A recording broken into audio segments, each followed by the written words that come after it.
These are the games I really look for when I wake up in the morning and I know there's coverage that day. This is the type of match we are looking for. The Definitely. best of the best. Definitely, JC.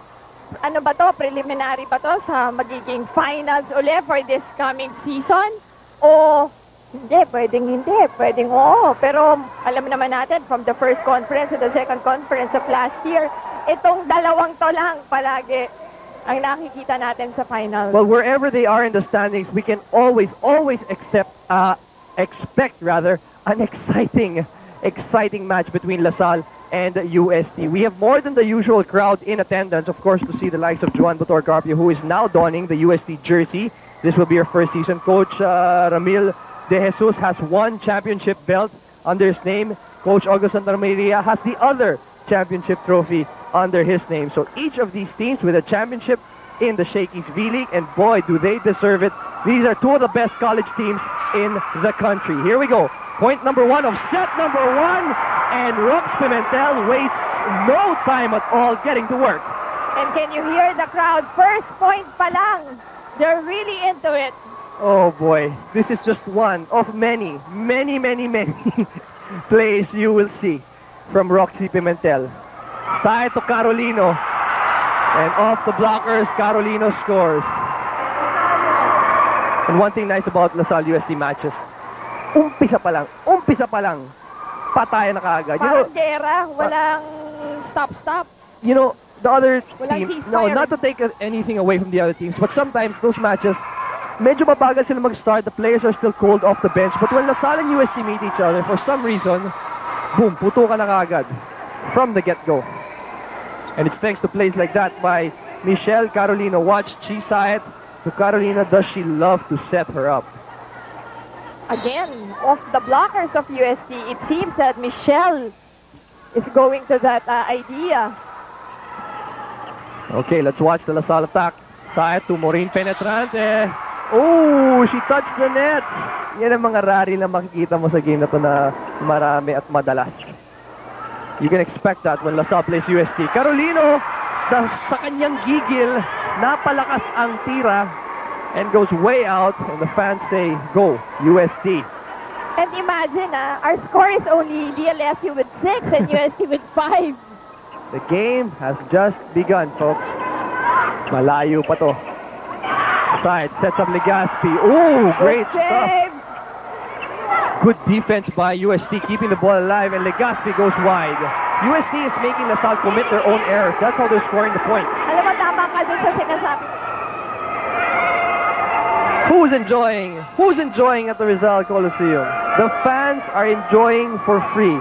Friends, dayo po kayo dito sa Rizal Memorial dahil libre ang entrada. You can watch your favorite players, your favorite college teams go at it for no admission price at all. Funny yung group na yun, JC, na-notice ko lahat sila, UST, go UST, may mga uniform pa. Tapos may isang girl doon nakahawak, go Michelle Carolino. Out of place siya. Ay, na merong isang girl. I don't belong here. It's funny because the entire UST gallery, or at least the loud part of the UST gallery, is right behind the DLSU bench. Ooh! That will quiet them down. Of course, Balse, as we all know, is a 6-year veteran for Coach August. And she's on as a guest player. Wow! Good placement shot again coming from UST. Itong si Maureen, she really uses her height fully. Yung lahat ng pwede niyang gagawin niya. All-around player din dun si Maureen. On paper, it says she's 5'11", but it seems like she's 6 More feet tall. than that, yes. And when she plays, I'm sure more than 6 feet talaga dahil mataas pa tumalon to si Maureen. And truly maaasahan tong si Maureen, lalo na in front of the net. Botor Carpio, who does she set up? Pimentel. You saw the power of that Pimentel shot. Talaga. Oh, but now she's called for a net violation. Oh, boy. So ito Saet who committed that error. Ito rin, kailangan pakuntian ng error dito sa dalawang teams na to. It's close, 13-14. Saet goes to Maureen. And Maureen makes it look so easy. Anna Mulia is sitting by the bench of her former team, reminiscing. She has this report. JC, well, kanina, no, during the timeout, narinig ko, kila Coach August, binibigyan na ng instructions yung team nila. And it seems that they're adjusting pretty well. Because alam nyo ba na itong si Joanne Botor, she's playing as the libero of the national team. Pero dito sa Shakey's B-League, setter siya. Pero as we can see, no, maganda naman yung adjustment ng UST. Wow, how hard is that, Mosey? That's You practice with difficult. one team on a different position and you practice with your other team later on in the day, iba na naman position mo. Coming back after LaSalle practically led the entire first set but only by a small margin, and now UST can grab the lead again. Do they? Look at those one-hand touches. Yung mga saves ng USC is keeping them in the set. Just quick reactions from the players. Ila Santos, does she get over? Yes. Botor Carpio. Libero turns setter, goes to Balse. Dagapay side, Legaspi. Look at the quick reactions by UST. On the ball. Everyone's eyes are on the ball. Oh! Bernal could not get to that one, and Ila Santos sends her flying flat on the ground. Ang hirap bigyan ng free ball nitong dalawang teams na to. Nakita niyo naman, every time attack. You sure papatayin yan talaga. Oh, double violation is being given to Desiree Hernandez. So now, again, we're deadlock at 20. Not to mention, she is one of the crowd favorites.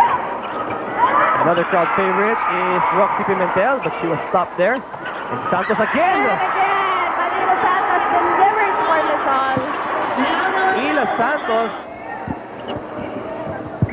LaSalle is 3 points away from closing out the first set, but UST is 4 points away from closing out the first set. Alam mo, nakita ko si Ana sa huddle, Gustong makipag...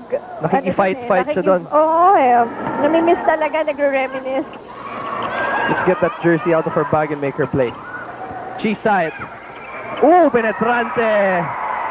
That is what national team players are made of. So now it's a 2-point lead for De La Salle. Let's see what USD will do to stop this rally by La Salle and end this set. 23-21, Hernandez to serve. Dug up by Koyukang, not the reception they wanted, but they get a lucky break there. The running Pimentel! That's what the fans were looking for. Ito, another labanan ng smart setters tong game na to. Because, as you can see, a point is needed at this stage of the game sa USD. They go to Pimentel. Kanina, hindi naman, di ba? At kanina naman si Chisayt, nakita niya si Manila yung gumagawa, kaya Manila niya binibigay. So makikita mo, ang mga setters rin will play a very important role in this game.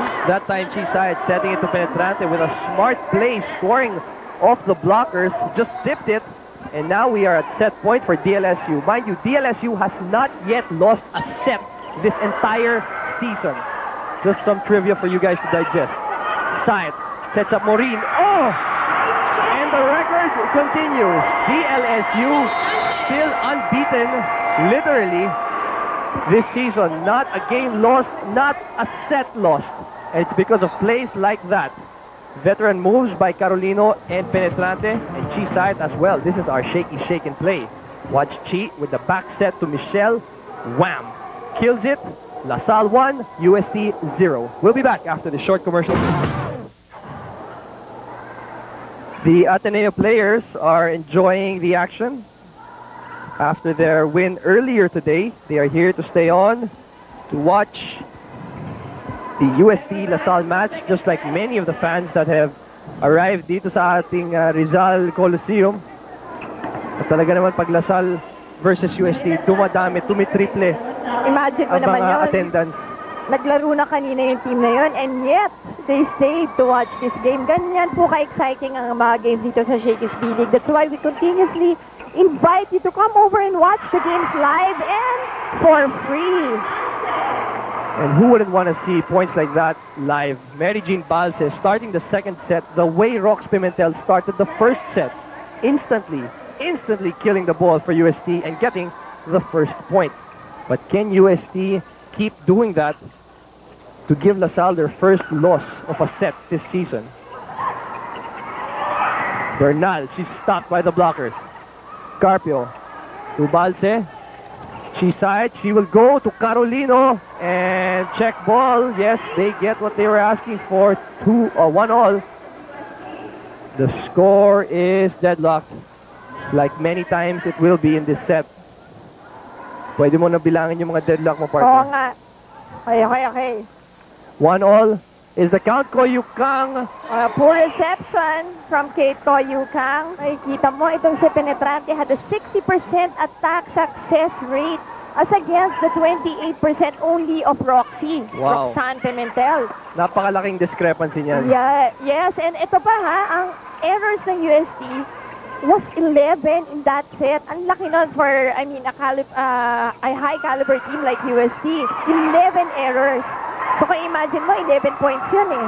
That is what hurt them. We have not seen the Roxanne Pimentel that we are used to in this game so Yung far. dominance niya is still Oo. missing. So let's see if it will come in this set. Alam mo naman itong volleyball, it happens also in spurts. The players suddenly heat up. Is Carpio. Does she go over? Too much over. Carpio again. Pimentel now. Hits it over. Lasal goes to Carolino. Does she kill it? Ooh! That's how strong Michelle Carolino can spike. At nagkagulo sa defense that time si Venus Bernal and si Mary Jane Balse. Pag As you ganito, will see sino dapat here. kukuha ng bola? Ooh. Pareho silang hindi libero in that sense. So, ako mas ma-appreciate ko na nagkagawan sila kaysa nagtinginan sila. That's right. Kate hits the antenna, tries with the left hand violation. Alam mo itong dalawang schools na to, sa lahat ng sports talaga may rivalry sila. Sa football, sa basketball. Ibig sabihin, both of these schools has good sports programs in their schools, no? Respective schools. Two of the best sports programs in the country. Pero itong dalawa, talaga sa UAP nagkikita itong dalawang to. What is UST doing? They can't seem to get the attack they want. Because of poor reception. Okay, there again. Another poor reception on the UST side. Parang ang gulo nung kanilang Yes. defense rotation. Nagkakagulo sila sa loob. Hindi nila masabi precisely kung kanino yung bola dapat na yon. Whereas on the other hand, LaSalle working like a well-oiled machine. Everybody knows their place in the rotation. Everybody doing their job, moving their feet, hustling. And that is why they are up 10-5. Ayan, even in setting, nagkakaroon na errors itong UST. Si Ann nakinig sa timeout ng UST. Ann, what seems to be the problem? Actually, no, it's the same thing. Coach August is reminding his players of the same thing. Bakit daw sila dumedepensa lang nakatayo? He wants them to defend in the right position. Bumaba naman daw sila. At nagugulat-gulat daw sila sa mga play nitong Lasal, which I can see naman na Lasal is really delivering well. Pero if only UST plays more aggressively and minimizes their errors, mapapantayan nila ang pinapakita ng laro ng Lasal. Well, excellent point. Well, we'll see if that's exactly what they can do. Anak ba ako ni August o hindi? Parang exacto. Of course, Moji Ravena, many years playing under Coach August Santa Maria. So, alam mo na siguro yung mga pinagsasabi niya just through his body language. Pero that's so true because kanina ko pa napapansin, nakatayo sila sa depensa. Wala kang makukuha ang depensa kung Lasal ang kalaban mo at gano'n ang posisyon mo sa depensa. Dapat yan, lahat kayo nakababa at lahat ng bola yours. Mine pala, hindi nga dapat yours. Lahat mine. Kung pwedeng ikaw lahat kumuha because you don't have a libero inside. So, let's see if they can string up some more points to catch up with the DLSU at 14. UST is now at 10. Mary Jean serving. Dug up by Hernandez. Not the good reception they'd expect. So it's UST's turn to capitalize on these poor receptions by DLSU, but the blocking is phenomenal. Penetrante and Carolina totally denying Torrijos. Torrijos' shot did not stand a chance. Watch this block. But a brave effort though by Torrijos, knowing yes. that these two were in front of her, still went for that attack. Carpio sets up Torrijos again. Watch them give Torrijos the ball to sort of boost her confidence again. That's what a good teammate does. They help each other out. Otherwise, it's either regalo or mapupunta lang sa net, hindi mo na masisave. She does a better job this time on the set, and wow, how about that dig, keeping the ball alive. Sayang naman. Empeñado. Venus Bernal gave all her power in that shot. As in, talagang linabas niya lahat. Pero makikita mo, Lasal was able to dig that pa rin. So, Lasal is playing great at this point. 17-11, Lasal leads. Chisayat to Carolino with the dink. Bernal gets it. Koyukang dinks it. Wala. Legaspi. This time she tries Hernandez, who goes wide. So, little by little, UST climbing up the scoreboard.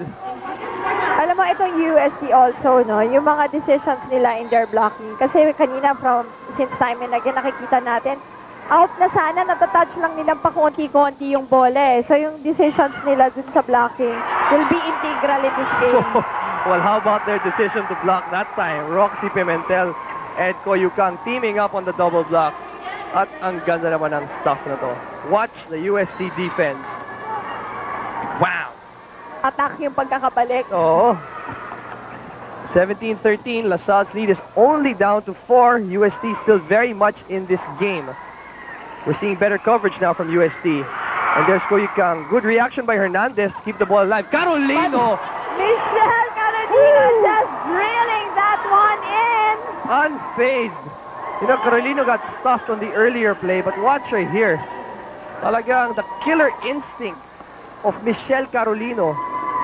And the block was late. Papansin mo, JC, ilang points na rin na nagagawa ni Manila Santos dun sa cross-court shot niya na yun. Hindi pa rin nakaka-adjust itong UST, so medyo matagal ang adjustments na nangyayari. Here's Pimentel. Dug up by the good floor coverage of DLSU. Nice tip by Hernandez. Oh, good presence of mind. Ball is still alive. Now Ila tries to kill it. Oh, Venus Bernal was late. She hesitated. Yes. She hesitated. 21-14 is the LaSalle lead. They are up 1-0. UST needs this set more than DLSU, but the way the game is being played, parang LaSalle ang humahabol. Oh! Oo nga, nakala ko pa naman inside yun. It was the closest It of 9 balls. was such a close call. And watch the sloppy UST play. John Botor Carpio barely getting that ball in. And look at Ila Santos kill it. Let me remind everyone again watching that LaSalle has not yet lost a set this entire season. And at 24-15, it looks like, well now 24-16, they are in a good position to keep that record intact. The ace by Kate breathes a little life into UST. But they are not allowed to commit any more errors in this set because LaSalle is already at 24. Lead to Ila Santos. She goes long. So a mini rally by UST, keeping their hopes alive dito sa ating second set. So they have to play perfectly 6 straight points. Or is it 7, ano? To take this set. We'll see. That's 6 set points for LaSalle. Let's see if they get it. Carpio barely making it over. Now Lee will set up. Maureen! Dug up by Koyukang. Can they chase it down? No, they cannot. And the untainted set record of LaSalle stays intact. They have successfully completed 2 sets in this match, unfazed by UST. This is our shaky shake and play. Let's watch the DLSU attackers. Chisayat sets up Ila Santos through the double blockers. And that will give LaSalle set number 2. We'll be back after the short commercial break. Sige nga, Mosey, ano ang mga benefits na makukuha mo kung Ating manood? lahat. Favorite natin lahat ang At shake. si Ann may sinasabi. I think Oh. Ann wants pizza also. Bakit, Ann? Yeah, I want pizza also. No, a while ago, no, I went to the bench of UST and actually, no, both coaches know that they're up against strong blockers and spikers. So strength alone won't earn them a point. Kailangan may presence of mind din. And up to this point, reception pa rin ang pinapaalala ni Coach August sa mga players niya dahil hindi sila makaset up ng magagandang plays dahil wala silang receive. And that is exactly why they are down 2 sets to none. Akala ko sabihin niya, hanggang ngayon, pinapaalala pa rin ni Coach yung presence of mind. wala. Medyo kailangan talaga. Oh! Beautiful tip. Beautiful tip. You know what? UST has gotten all the first points of each set in this match. They start out well, with nice spectacular points like this one, the running Bernal tip, but they can't seem to sustain it. Dug up by Peñano. Chisayat will set up Michelle Carolino, and she makes it look easy. Alam mo, even at this point in time, si Michelle Carolino has not really attacked so many hits, ano? Yung hindi naman ganun kadami, and yet, nakuha ng Lasal ng 2 sets. It's either UST is really playing badly or nag-step up itong mga other teammates ni Michelle. So we'll see how it turns out in this set. Pimentel tips it over. Carolino stretches to get it, and one tip after another. Good defensive job by both teams to keep the ball alive. The rally is on side. It goes to Legaspi this time. Dug up by Vida Gutierrez. From the back line, Mary Jean bouncing. And Chisayat will bring her team to 3. UST is still at 1. Third set action. LaSalle has won 14 straight sets this season. Check ball, yes, UST gets it. Not with the spike, but with the softest of touches. Gets it down in front of the block. 4-2, LaSalle leads. Legaspi sets up Carolino. One guest player to another. Botor to Bernal. Off the block. She goes. Peñano bumps it up. Sayat to Hernandez. Now UST can set up properly. They go to Vida Gutierrez. Ooh, she is blocked. Good effort by the defense. Hustle to get the ball over. Sayat now goes to Carolino. This will be strong. But Coyucang says no problem. Here's Venus running again and gets... Oh, not quite. Good save by Desiree Hernandez. Good presence of mind by Hernandez to keep the ball alive. And Bernal for the third time will attack. But again, dug up by Carolino. Bernal cannot buy a point. Here's Balse trying. How about the floor coverage of DLSU? Hindi makalusot ang Lasal, and they show them how to kill the ball. Oh, Wala boy. akong masabi dun sa atake ni Michelle Carolino. You see, ilang attempts ng Appreciate UST. this. Oh, beautiful, beautiful. Beautiful play coming from the DLSU. Grabe naman. Ilan atake ng UST, pinigil ng Lasal, and finally they showed them how to do it. Wow! And good save by Michelle Carolino. Sobrang swerte naman nila kung pumasok yun. There you go. That's how to work it. That's how you do it. Botor to Balse. Yun ang hinahanap natin kanina pa from UST. The one-handed set. Look at that. Ang ganda. LaSalle playing an overall great game led by the efforts of Ila Santos and Maureen Penetrante. Michelle Carolino as well. Overall, excellent attacking from the Lady Archers. They are up 2-0. And in this set, are up 8-5. We have some statistics from our sets so far. Of course, it has been a Carolina show for the De La Salle. She has a total of 11 attacks with 8 attack points. While on the side of USC, it has been Venus Bernal carrying the load with 6 attack points. 9-6 LaSalle. Ila Santos, good serve. Dug up by Balse. Oh, not the best of receptions. Again, we go back to Coach August's comment about, wow, when you do not receive the ball well, you give your opponent the opportunity to kill shots like that. Tapos just enough power. Still, hindi pa rin nakukuha nitong UST. This is not the UST team that we saw win the first championship. Will they show up? Look at the effort by LaSalle. Look at they're up 2-0, but they're diving for that ball as if they were fighting for their lives. Well, you said it, JC. That's why they're up. 5'11" or 6 with shoes. Oh, Nagpahila ako sa dalawang kotse. gumana ba? Next time, subukan mo truck. Legaspi gets it down from the blockers, but good reflexes by Bernal to get the ball back up in. Side to Carolino, will she kill it? No, says Coyucang. Here's Bernal again. Oh, stop! It's Bernal. Where was her coverage? Coyucang was not there. That was so stuffed, JC. Oh, super Ang stuffed. lapit na yun sa, mapapansin nyo, malapit na sa line yung block na yun eh. But in spite of that, yung angle ng kanilang pagkaka-block, pumasok pa rin.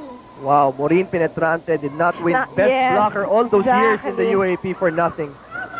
Here's Bernal. She'll get another try, but still she is blocked twice in a row. Penetrante and Legaspi denying Venus Bernal Alam natin, mahusay talaga mag-service ng si Chi. Kaya makikita mo si Coach Ramil, no reaction. Okay lang yan.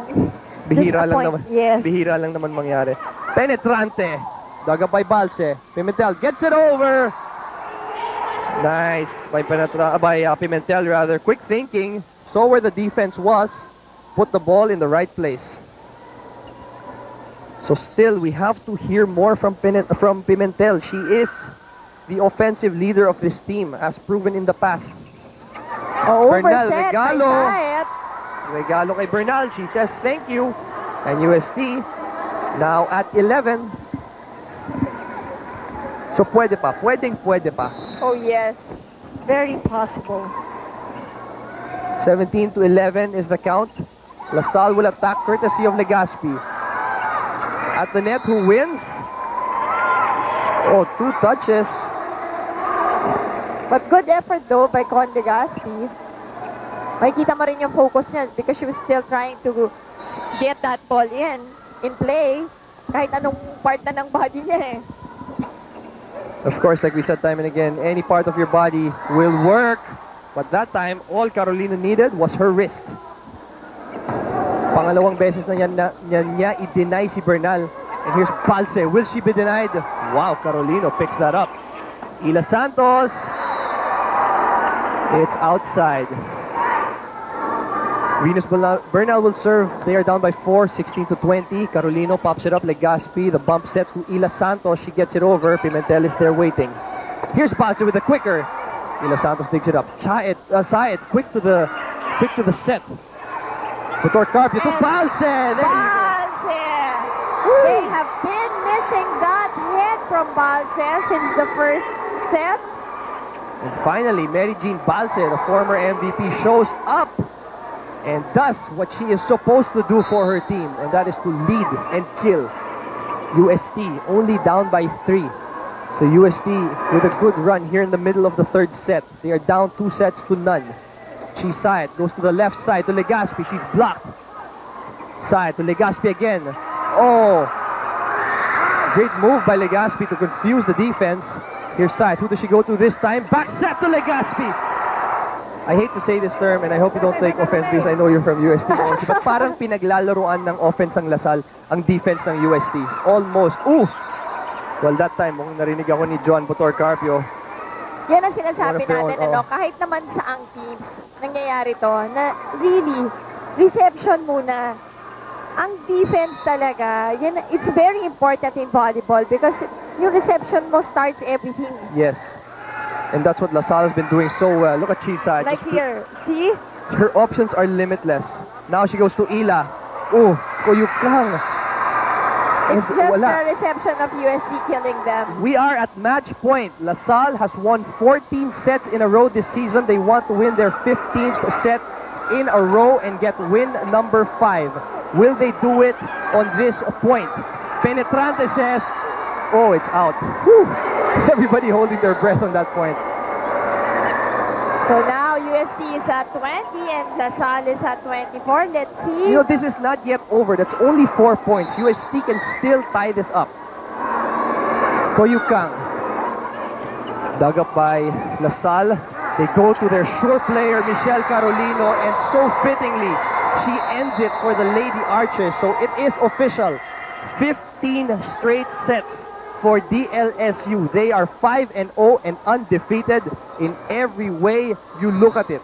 Set-wise, game-wise, DLSU has lorded it over so far in the first half of our Shakey's V-League First Conference. Congratulations, Mr. Philip Wico, Coach Ramil De Jesus, and the rest of the girls. Maureen, Chi, Michelle.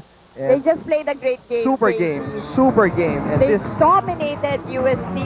And siguro itong UST just had a bad day as you see our shaky play. Just one of many of the kills of Michelle Carolino, and that was the point that ended the match.